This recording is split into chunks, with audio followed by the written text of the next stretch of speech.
ಬಹಳ ಮೊದಲ ಸ್ಥಾನವನ್ನ ಗಿಟ್ಟಿಸ್ಕೊಂಡಿದ್ದಾರೆ. ಬಟ್ ಇನ್ನು ಮೂರನೇ ಇನ್ನಾಗುವಂತಹ ನಾಯಕರು ಯಾರು ಅಂತ ನೋಡ್ತಾ ಹೋಗೋದಾದ್ರೆ ಬಹಳ ಪ್ರಮುಖವಾಗಿ ಹರಿಪ್ರಸಾದ್ ಅವರು ಬಹಳಷ್ಟು ಪ್ರಭಾವಿ ರಾಷ್ಟ್ರ ಮಟ್ಟದಲ್ಲಿ ಸದ್ದು ಮಾಡಿರುವಂತಹ ನಾಯಕ BK ಹರಿಪ್ರಸಾದ್ ಅವರು MLC ಈಡಿಗ ಸಮುದಾಯದ ಪ್ರಭಾವಿ ನಾಯಕ, ಜೊತೆಯಲ್ಲಿ ರಾಷ್ಟ್ರ ರಾಜಕಾರಣದಲ್ಲಿ ಪ್ರಬಲ ಆಗಿದ್ದಂತ ಲೀಡರ್ ಅವರು, ದೊಡ್ಡ ಮಟ್ಟಕ್ಕೆ ಹೆಸರು ಮಾಡಿದ್ರು. ಹೈಕಮಾಂಡ್ ನಾಯಕರ ಜೊತೆ ಬಹಳಷ್ಟು ಒಡನಾಟ ಹೊಂದಿದ್ದಾರೆ. ಈಡಿಗ ಸಮುದಾಯದಲ್ಲಿ ಪ್ರಮುಖ ನಾಯಕರಲ್ಲಿ ಗುರುತಿಸ್ಕೊಂತಾರೆ. ಕೇವಲ ಆ ಭಾಗದಲ್ಲಿ ಅಷ್ಟೇ ಅಲ್ಲ, ಮಲೆನಾಡು ಕರಾವಳಿಯಲ್ಲೂ ಕೂಡ ಪ್ರಬಲವಾಗಿರುವಂತಹ ಸಮುದಾಯದ ಲೆಕ್ಕಾಚಾರ ಹಾಕಿದ್ರೆ ಪ್ಲಸ್ ಆಗುತ್ತೆ. ಮತ್ತೊಂದ್ ಕಡೆ ಸಿದ್ದು ಜೊತೆಗೆ ಒಂದು ಮುನಿಸಿತ್ತು, ಎಲ್ರಿಗೂ ಕೂಡ ಬಹಿರಂಗವಾಗಿರೋದು. ಬಟ್ ಆದ್ರೆ ಈಗ ಮಾತುಕತೆ ಆಗ್ತಿದೆ, ತಣ್ಣಗಾಗಿದ್ದಾರೆ, ಜೊತೆಯಲ್ಲಿ ಗುರುತಿಸ್ಕೊಂಡಿದ್ದಾರೆ. ಮತ್ತೊಂದ್ ಕಡೆ AICC ಅಧ್ಯಕ್ಷರು ಮಲ್ಲಿಕಾರ್ಜುನ್ ಖರ್ಗೆ ಜೊತೆ ಒಂದು ಒಳ್ಳೆ ಒಡನಾಟ ಇದೆ. ಯಾಕಂದ್ರೆ ರಾಷ್ಟ್ರ ರಾಜಕಾರಣದಲ್ಲಿದ್ದವರು, ಹಿರಿಯ ರಾಜಕಾರಣಿ. ಆ ನಿಟ್ಟಿನಲ್ಲಿ ಎಲ್ಲವೂ ನೋಡ್ತಾ ಇದ್ರೆ ಅತ್ಯಾಪ್ತರೂ ಹೌದು, ಸಮುದಾಯವಾಗಿಯೂ ಹೌದು. ಬಟ್ ಈಗ ಯಾವಾಗ ಸಂಪುಟ ಸರ್ಜರಿಯ ಹೆಸರು ಬಂತ, ಆಗ ಮುನ್ನಲೇ ಹೆಸರು ಬಂದಿರೋದು BK ಹರಿಪ್ರಸಾದ್ ಅವರಿಗೆ ಬಹುತೇಕ ಖಚಿತ. ಅಧಿಕೃತ ಘೋಷಣೆ ಒಂದು ಬಾಕಿ ಅನ್ನೋ ಮಾತುಗಳು ಮೂಲದಿಂದ ಕೇಳ್ತಾ ಇತ್ತು. ಜೊತೆಲಿ ಸಿದ್ದರಾಮಯ್ಯರು ಕೂಡ ಇತ್ತೀಚೆಗಷ್ಟೇ ಮನೆಗೆ ಹೋಗಿ ಮಾತನಾಡಿದ್ರು. ಈ ಎಲ್ಲ ಬೆಳವಣಿಗೆ ನೋಡ್ತಾ ಇದ್ರೆ ಪಕ್ಕಾನಾ? ಅಲ್ಲ, BK ಹರಿಪ್ರಸಾದ್ 2023ರಲ್ಲೇ ಮಿನಿಸ್ಟರ್ ಆಗಬೇಕಾಗಿತ್ತು. ಎಲ್ಲರೂ ಕೂಡ ಅವತ್ತು BK ಹರಿಪ್ರಸಾದ್ ಮಿನಿಸ್ಟ್ರೇ ಆಗ್ಬಿಟ್ರು. ಯಾಕಂತ ಹೇಳಿದ್ರೆ ಅವ್ರಿಗೆ ರಾಜ್ಯಕ್ಕಿಂತಲೂ ಕೂಡ ರಾಷ್ಟ್ರ ಮಟ್ಟದ ಹೈಕಮಾಂಡ್ ಮುಂದೆ ಅವ್ರದ್ದೇ ಆದಂತಹ ಒಂದು ಹೆಸರಿದೆ. ಹೌದು, ಅದು ಯಾರು ಅಡ್ಡ ಹಾಕಿದ್ರೋ ಏನೋ ಗೊತ್ತಿಲ್ಲ. ಯಾಕಂತ ಹೇಳಿದ್ರೆ ಇವರು ಪರಿಷತ್ಗೆ ಆಯ್ಕೆ ಆಗಿದ್ದೇ ಒಂದು ರೀತಿ ರಾಜ್ಯ ನಾಯಕರಿಗೆ ಯಾರಿಗೂ ಇಷ್ಟ ಇರಲಿಲ್ಲ. ಆದ್ರೆ ಕಾಂಗ್ರೆಸ್ ಹೈಕಮಾಂಡ್ BK ಹರಿಪ್ರಸಾದ್ಗೆ ಸ್ಥಾನಮಾನ ಕೊಡಲೇಬೇಕು ಅಂತ ನಿರ್ಧಾರ ಮಾಡಿ ಅವತ್ತು ಪರಿಷತ್ಗೆ ಇವರನ್ನ ಆಯ್ಕೆ ಮಾಡುವಂತ ಒಂದು ಕೆಲಸ ಆಯ್ತು. 2023 ವಿಧಾನಸಭಾ ಚುನಾವಣೆಯಲ್ಲಿ ಈಡಿಗ ಸಮುದಾಯಕ್ಕೆ ಅವಕಾಶ ಕೊಟ್ಟಿದ್ದಾದ್ರೆ ಮೊದಲನೇದಾಗಿ BK ಹರಿಪ್ರಸಾದ್ ಅವರಿಗೆ ಅವಕಾಶ ಸಿಗುತ್ತೆ. ಅವರು ಕಾಂಗ್ರೆಸ್ಗೆ ದುಡಷ್ಟು ಈಗಿರುವಂತಹ ಯಾವ ಕಾಂಗ್ರೆಸ್ ನಾಯಕರು ಕೂಡ ದುಡಿದ್ರು, ಎಕ್ಸೆಪ್ಟ್ ಮಲ್ಲಿಕಾರ್ಜುನ್ ಖರ್ಗೆ. ಮಲ್ಲಿಕಾರ್ಜುನ್ ಖರ್ಗೆ ಎಷ್ಟು ದುಡಿದಾರೋ BK ಹರಿಪ್ರಸಾದ್ ಅವರು ಕೂಡ ಅಷ್ಟೇ ದುಡಿದಾರೆ. BK ಹರಿಪ್ರಸಾದ್ ಅವರು ಹಲವು ರಾಜ್ಯಗಳ ಉಸ್ತುವಾರಿಯನ್ನ ವಹಿಸಿಕೊಂಡಿದ್ದಂಥವ್ರು, ಉಸ್ತುವಾರಿಯಾಗಿ ಕೆಲಸ ಮಾಡಿದಂಥವ್ರು.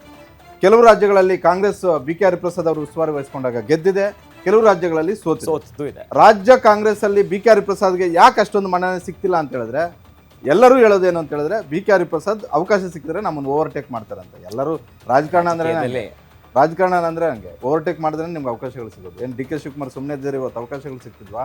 ಸಿದ್ದರಾಮಯ್ಯ ಅವರು ಕಾಂಗ್ರೆಸ್ ಬಂದ ತಕ್ಷಣ ಸುಮ್ಮನೆ ಇದ್ದಾರೆ ಇವತ್ತು ಅವಕಾಶ ಸಿಕ್ಕಿಲ್ಲ. ಮೂಲ ಕಾಂಗ್ರೆಸ್ ಏನು ಸಿದ್ದರಾಮಯ್ಯ ಅವ್ರನ್ನ ಅಷ್ಟು ಬೇಗ ನೀನು ಓಡೋಗು ಅಂತ ಬಿಟ್ಬಿಡ್ತಿದ್ರ?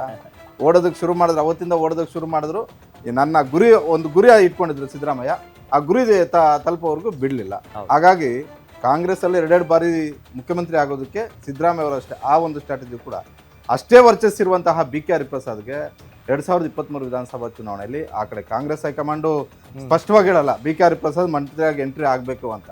ಅದೇ ರೀತಿ ರಾಜ್ಯದಲ್ಲಿರುವಂತಹ ಸಿದ್ದರಾಮಯ್ಯ ಮತ್ತೆ DK ಶಿವಕುಮಾರ್ ಅವ್ರಿಗೆ ಒಂದು ರೀತಿ ಆತಂಕನೂ ಇತ್ತು. BK ಹರಿಪ್ರಸಾದ್ ಯಾರ ಮಾತು ಕೇಳಲ್ಲ. ಒಂದು ವೇಳೆ ಸಂಪುಟಕ್ಕೆ ಬಂದಿದ್ದೆ ಆದ್ರೆ ನಾವು ಹೇಳ್ದಂಗೆ ಯಾವುದು ಕೂಡ ಆಗೋದಿಲ್ಲ. ಎಲ್ಲದಕ್ಕೂ ಕೂಡ ಒಂದು ಅಬ್ಜೆಕ್ಷನ್, ಈಗ ಕೆಲವರು ಅಬ್ಜೆಕ್ಷನ್ ಮಾಡೋರು ಇದ್ದೇ ಇರ್ತಾರಂತಾರಲ್ಲ, ಆ ಥರ ಏನಾದ್ರೂ ಇದ್ರೆ ನೇರವಾಗಿ ಹೇಳೋದು, ಇದು ತಪ್ಪಂದ್ರೆ ತಪ್ಪು ಅಷ್ಟೇ, ಇದು ಸರಿ ಅಂದ್ರೆ ಸರಿ. ಆ ಥರದವ್ರನ್ನ ಅಷ್ಟು ಸುಲಭವಾಗಿ ಹ್ಯಾಂಡಲ್ ಮಾಡೋದಕ್ಕೆ ಆಗೋದಿಲ್ಲ. DK Shivakumar BK Hariprasad compare ಮಾಡ್ಕೊಂಡ್ರೆ DK ಶಿವಕುಮಾರ್ ಜೂನಿಯರ್, ಹೌದು, BK ಹರಿಪ್ರಸಾದ್ ಜೂನಿಯರ್. ಇದೇ ಸಮುದಾಯದಿಂದ ಕಾಂಗ್ರೆಸ್ಗೆ ಇತ್ತೀಚೆಗೆ ಬಂದಂತಹ ಮಧು ಬಂಗಾರಪ್ಪ ಅವ್ರಿಗೆ ಅವಕಾಶ ಕೊಡೋದು ಕಾರಣ ಏನು? ಒಂದು ಕಡೆ ಸಮುದಾಯಕ್ಕೆ ಅವಕಾಶ ಕೊಟ್ಟಂತೂ ಆಗಬೇಕು, ಮತ್ತು ಆ ಸಮುದಾಯ ನಮ್ಮ ಮೇಲೆ ಮುನ್ಸ್ಕೊಳ್ಳಬಾರ್ದು.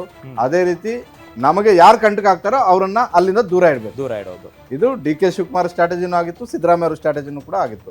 ಇಬ್ಬರಿಗೂ BK ಹರಿಪ್ರಸಾದ್ ಬಗ್ಗೆ ಒಂದಷ್ಟು ಆತಂಕ ಇದೆ. ನೇರ ಕಾಂಗ್ರೆಸ್ ಹೈಕಮಾಂಡ್ ಜೊತೆ ನೇರವಾಗಿ ಫೋನಲ್ಲಿ ಮಾತನಾಡುವಂತಹ, ನೇರವಾಗಿ ಸಂಪರ್ಕ ಮಾಡುವಂತಹ ಯಾವ್ದಾದ್ರು ನಾಯಕ, ಈಗ ಬೆಂಗಳೂರಲ್ಲಿರುವಂತಹ, ಕರ್ನಾಟಕದಲ್ಲಿರುವಂತಹ ಒಬ್ಬ ಲೀಡರು ಕಾಂಗ್ರೆಸ್ ಅಲ್ಲಿ AICC ಅಧ್ಯಕ್ಷ ಮಲ್ಲಿಕಾರ್ಜುನ್ ಖರ್ಗೆ ನಮ್ಮ ರಾಜ್ಯದವರು, ಅವ್ರನ್ನ ಬೇಕಿದ್ರೆ ಅವಾಗ ಬೇಕಿದ್ರು ಭೇಟಿ ಆಗ್ಬೋದು, ಏನೋ ಒಂದು ಸಮಸ್ಯೆ ಹೇಳ್ಕೊಂಡು ಭೇಟಿ ಆಗ್ಬೋದು. ಅದೇ ನೀವು ರಾಹುಲ್ ಗಾಂಧಿ ಅವ್ರನ್ನೋ, ಸೋನಿಯಾ ಗಾಂಧಿ ಅವ್ರನ್ನೋ, ಅವ್ರ ಸುತ್ತಲಿರುವ ಈವನ್ ವೇಣುಗೋಪಾಲ್ ಅವ್ರನ್ನ ಭೇಟಿ ಮಾಡ್ಬೇಕಂದ್ರೆ ಬಹಳ ಸರ್ಕಸ್ ಮಾಡ್ಬೇಕಾಗುತ್ತೆ. ಆದ್ರೆ ಆ ಸಮಸ್ಯೆ BK ಹರಿಪ್ರಸಾದ್ ಇಲ್ಲ. BK ಹರಿಪ್ರಸಾದ್ ಎಲ್ಲರ ಜೊತೆನೂ ಕೂಡ 1 to 1 ಇದ್ದಾರೆ.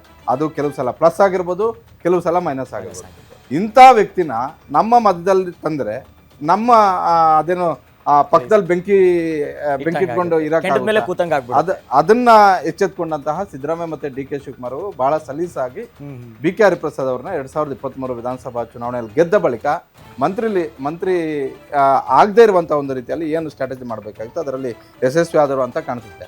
ಆ ಕಾರಣಕ್ಕೆ BK ಹರಿಪ್ರಸಾದ್ ಅವ್ರಿಗೆ ನನಗೆಲ್ಲ ವರ್ಚಸ್ ಇದ್ರೂ ಕೂಡ, ನನಗೆಲ್ಲ ಶಕ್ತಿ ಇದ್ರೂ ಕೂಡ ಆ ಅವಕಾಶ ಸಿಗಲಿಲ್ಲ ಅನ್ನುವಂಥ ಒಂದು ಅಸಮಾಧಾನ ಸಿದ್ದರಾಮಯ್ಯ ಅವ್ರ ಮೇಲೂ ವ್ಯಕ್ತಪಡಿಸಿದ್ರು, ಡಿ ಕೆ ಶಿವಕುಮಾರ್ ಅವ್ರ ಮೇಲೂ ವ್ಯಕ್ತಪಡಿಸಿದ್ರು.